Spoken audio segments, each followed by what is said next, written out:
அன்பானவர்களே, அன்பு வணக்கங்கள். தாயினுடைய கருவறையில் இருக்கின்ற கருவிற்கு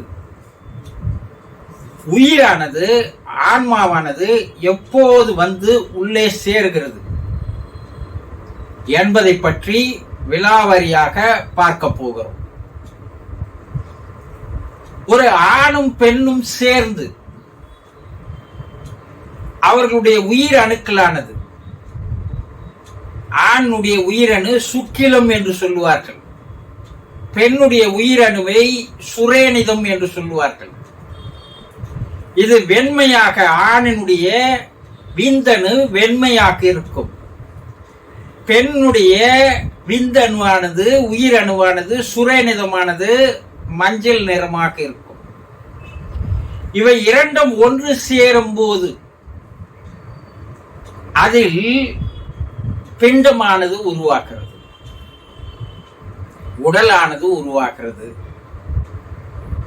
இந்த உடல் 4 மாதங்கள், அதாவது 100 நாள் அந்த வயிற்றில் அந்த உடலானது, பிண்டமானது உருவாக்கி வளரும் போது 100வது நாளிலிருந்து 120 நாளைக்குள், அந்த 20 நாளில் இடைப்பட்ட ஏதாவது ஒரு நாளில் இந்த உயிரானது, ஆன்மாவானது தாயினுடைய கருவறைக்குள்ளே சென்று அந்த பிண்டத்திற்கு, அந்த உடலுக்கு உயிரை தருகிறது. ஒரு ஆணும் பெண்ணும் சேர்ந்தால் உடலைத்தான் உருவாக்க முடியும், அதில் உயிரை, ஆன்மாவை உருவாக்க முடியாது. இந்த ஆன்மாவை, உயிரை தருவது இறைநிலை, இறைவன் ஆகும்.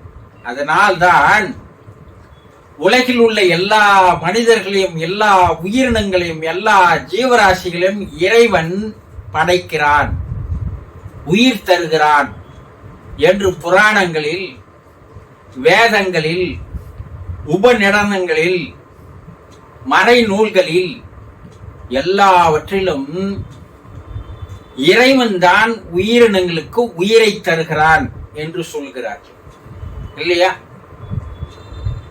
அப்போ ஒரு ஆணும் பெண்ணும் சேர்ந்து அவர்களுடைய உயிரணுக்கள் ஒன்று சேரும் போது, அந்த விந்தணுக்கள் ஒன்று கலக்கும் போது அதிலிருந்து உடல் உருவாகும், பிண்டம் உருவாகும். அந்த பிண்டத்தில் 100 நாளிலிருந்து 120 நாளைக்குள் நடுவில் ஒரு நாளில் வந்து அந்த ஆன்மாவானது சூட்சும வடிவில் இறைவன் எங்கிருந்தோ அந்த ஆன்மாவை அனுப்புகிறான். அந்த ஆன்மா அலைவரிசையாக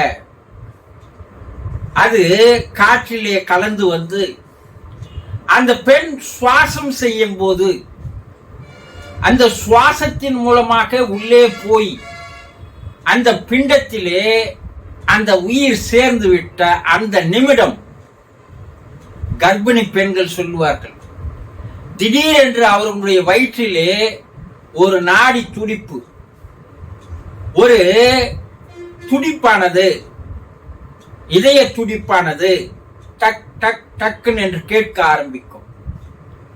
அது 100லிருந்து 120 நாளைக்குள் அந்த ஓசை கேட்கும். அந்த ஓசை கேட்ட அந்த நிமிடம் ஆன்மா அந்த பிண்டத்தில் அமர்ந்து விட்டால் அது சிசுவாக மாறிவிடுகிறது. இதுவரை உயிர் இல்லாத பிண்டமாக இருந்தது, இப்போ உயிர் வந்த பிற்பாடு உயிர் உள்ள சிசுவாக அது மாறுகிறது. அதனால்தான் மருத்துவ ரீதியாக 4 மாதங்கள் முடிவடைந்த ஒரு கருவை கலைக்க கூடாது, அது ஒரு கொலைக்கு சமமானது என்று மருத்துவர்கள் கூறுகிறார்கள். 90 நாட்களுக்குள் கலைத்து விட்டால் அது பிண்டம். அது கரு சிதைவாகவோ கரு கலைப்பாகவோ செய்தால் அது கொலை அல்ல. ஒரு உயிர், ஆன்மா வந்து அமர்ந்த பிற்பாடு அதை செய்தால் அந்த சிசு, ஒரு உயிரானது கொலைக்கு சமமாக மாறிவிடும்.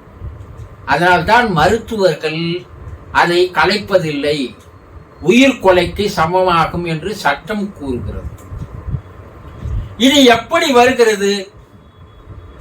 அவர் செய்த பூர்வ புண்ணிய பலன்களின் காரணமாக, பாவ புண்ணிய பலன்களின் காரணமாக தாய் தந்தையரை இறைவன் தேர்ந்தெடுக்கிறான்.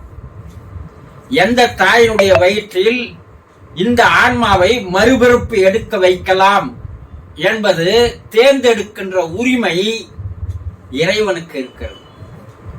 இறைவன் ஒரு தாய் தந்தையரை தேர்ந்தெடுத்தவுடன் அந்த தாயினுடைய கருவில் எப்போது பிண்டம் உருவாக்கி 100 நாட்கள் முடிவடைகிறது என்பதை தெரிந்து கொண்டு அதை மின்காந்த அலைகளாக, விஞ்ஞானத்துல சொன்ன அது கண்ணுக்கு தெரியாத ஒரு மின்காந்த அலைகளாக ஆகாச பெருவெளியில் பரவி அது பூமிக்கு கீழே இறங்கி எந்த தாயை அந்த இறைநிலையானது தேர்ந்தெடுத்ததோ அந்த தாய் சுவாசிக்கும் போது அந்த சுவாசத்தின் வழியாக உள்ளே அந்த ஆத்மாவை உள்ளே இறைநிலை அனுப்புகிறது. அது உள்ளே போய் அமர்ந்தவுடன் உயிர் பெற்று விடுகிறது. இததான் பெண்கள் தன்னுடைய கணவனை கூப்பிட்டு உள்ள திடீரென்று ஒரு நாடி துடிப்பு சத்தம் கேட்கிறது. அது ஒரு விதமான ஒரு சந்தோஷத்தை, இன்பத்தை தருகிறது. ஒரு கடிகாரம் வயிற்றுக்குள் வைத்தால் எப்படி அது டிக் டிக் டிக் என்று சத்தம் கேட்குமோ, அது போல அவளுடைய கருவில் அந்த துடிப்பு சத்தம் வந்த பிற்பாடு அவள் உடல் முழுவதும் ஒரு சந்தோஷ பூரிப்பில் அந்த உடல் மினுமினுக்க ஆரம்பித்துவிடும். இனம் புரியாத ஒரு மாபெரும் சந்தோஷம், ஆனந்தம் அந்த பெண்ணுக்கு கிடைக்கும். உடனடியாக தன்னுடைய கணவனை அழைத்து என்னுடைய வயிற்றில் காதை வைத்து கேளுங்கள் என்று சொல்லுவாள். அவன் கேட்கும் போது அந்த சத்தமானது கேட்க ஆரம்பிக்கும். அந்த நொடி முதல் அந்த கருவில் இருக்கின்ற அந்த சிசுவானது தாய் தந்தையினுடைய, குறிப்பாக தாயினுடைய மனதில் ஓடுகின்ற எண்ணங்களை, தாய் பேசுகின்ற வார்த்தைகளை அதெல்லாம் தனக்குள் கிரகித்துக் கொள்கின்ற ஆற்றல் அந்த சிசுவிற்கு வந்து விடுகிறது. கருவிலேயே திருவாக மாற்றுகின்ற அந்த வித்தை என்று சொல்லுவார்கள். இதை புராணங்களில் பார்க்கலாம். நாரதர் கதை சொல்ல சொல்ல அபிமன்யு கேட்டதாக சொல்லுவார்கள். அப்போ தன்னுடைய சுற்றுச்சூழலில் என்ன நடக்கிறது, என்ன பேசுகிறார்கள், என்ன செய்கிறார்கள், தாயினுடைய மனோபாவம் எப்படி இருக்கிறது, தாய் என்னென்ன எண்ணங்களை, நல்ல எண்ணங்களை எண்ணுகிறாளா, நல்ல செயல்களை செய்கிறாளா, தீய எண்ணங்களை எண்ணுகிறாளா, தீய செயல்களை செய்கிறாளா என்று தாய் அப்போதே அந்த கருவிலே எதை பதிய வைக்கிறாளோ அதுதான் பிற்காலத்தில் வளரும் போது அந்த குழந்தையாக அதே குணநலத்தோடு அந்த குழந்தை வளரும். 6 மாதம் ஒரு தாய் எப்படி நடந்து கொள்கிறாள், என்ன நினைக்கிறாள், என்ன பேசுகிறாள், தன்னுடைய மனதை எப்படி வைத்துக் கொண்டிருக்கிறாள், சந்தோஷமாக இருந்தால் அந்த குழந்தையினுடைய வளர்ச்சி அபிரிதமாக இருக்கிறது என்று மருத்துவர்கள் கண்டுபிடித்து கூறுகிறார்கள்.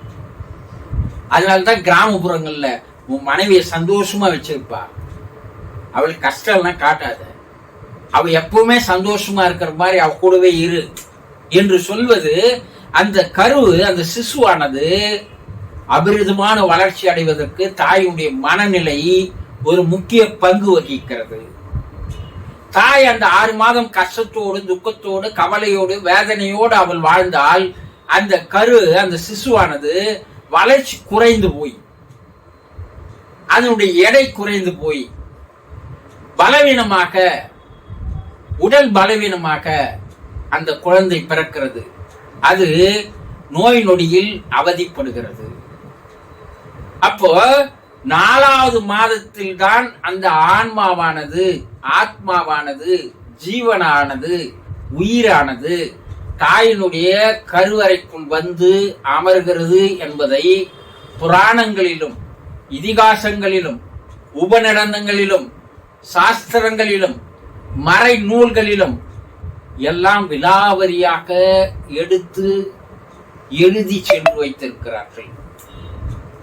இப்போது மருத்துவர்களும் அதை தான் கூறுகிறார்கள். அந்த நாள் வரும்போது உங்களுக்கு நாடி துடிப்பு தெரியும், அப்போது வந்து பாருங்கள் என்று ஒரு பெண்ணை கூறுகிறார்கள் மருத்துவர்கள். அப்போ அந்த கருவில் அந்த நிலை வருவது இறைவனுடைய செயல்தான். இறைவன் தான் அதை செய்கிறார். இதை நன்றாக புரிந்து கொள்ளுங்கள். புரிந்து கொண்டிருக்கலாம். சந்தோஷம்.